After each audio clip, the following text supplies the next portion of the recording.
Alam nyo ba na may 7 uri po tayo ng 20 peso coin mga kapatid?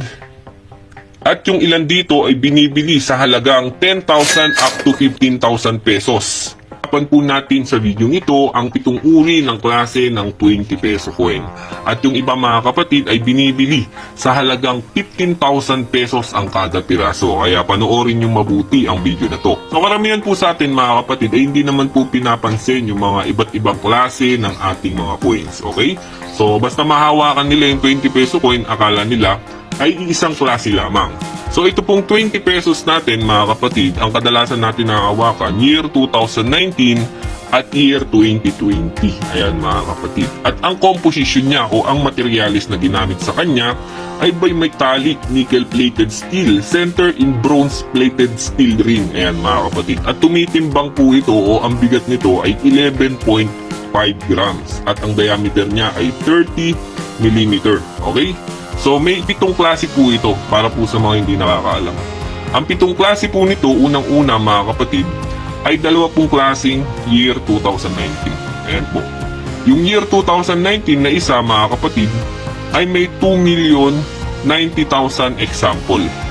Samantalang yung isa mga kapatid na year 2019 ay meron pong 3% na hindi pa natutukoy ng ating lista kung ilang piraso. Okay? So meron po talagang mga posible na variant ng 20 peso coin ang magkaroon ng mataas na collector value. Okay? Samantalang ito pong 2020 mga kapatid ay may 5 klase po.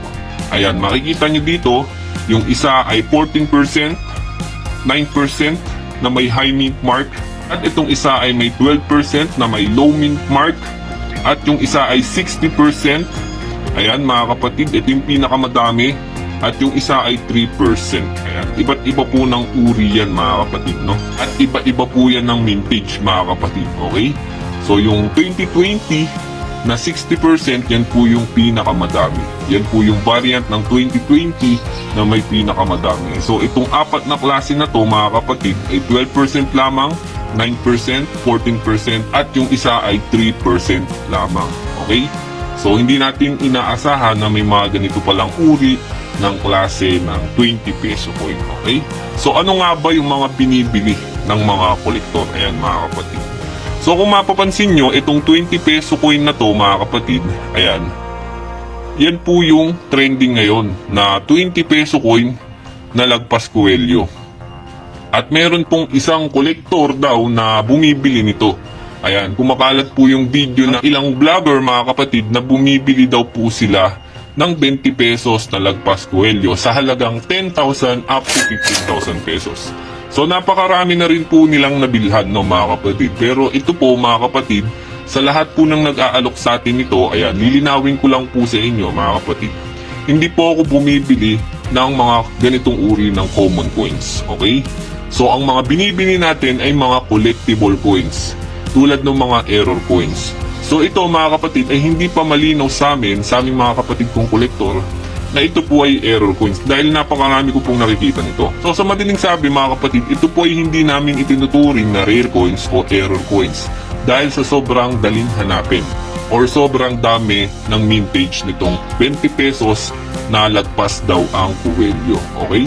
So sa lahat po ng mga nag-aalok sa atin, ayan, sana po ay malinaw sa inyo na hindi po tayo bumibili nito. Sa dami po ng mga nagbablog about dito, ayan, so inaalok na rin po tayo ng mga common coins. So ang mga kinokollect natin dito ay yung mga rare coin, error coin, hard to find coin, silver coins, at yung mga gold coins. So yung mga ganitong uri ng klase ng 20 peso coin ay hindi po rare coins. Okay? So may mga vlogger lang po na bumibili nito. Mga ilan vlogger po na bumibili nito. So hindi naman po tayo nakikialam sa mga diskarte ng ilang vlogger about sa mga ganitong uri ng barya. Okay? So nililinaw ko lang para mga kapatid alam nyo na hindi po tayo bumibili ng mga ganitong uri ng klase ng mga common coins. Okay? Sinasabi din nila doon mga kapatid na ito'y common. Pero binibili daw nila ito. So sa kanila nyo po iba to. Yung mga ganitong uri ng klase ng common coins, 20 pesos na lagpas Coelho. Okay? So yun lang po mga kapatid ang update natin sa ngayon dahil napakarami pa rin nang nag-aalok sa atin ng mga 20 pesos mga kapatid na lagpas Coelho Ayan mga kapatid. So sana po malinaw din sa inyo yung 7 klase ng uri ng 20 peso coin. Okay, kita-kits po ulit tayo sa mga susunod nating updates. Maraming salamat. Keep hunting and God bless sa inyong lahat.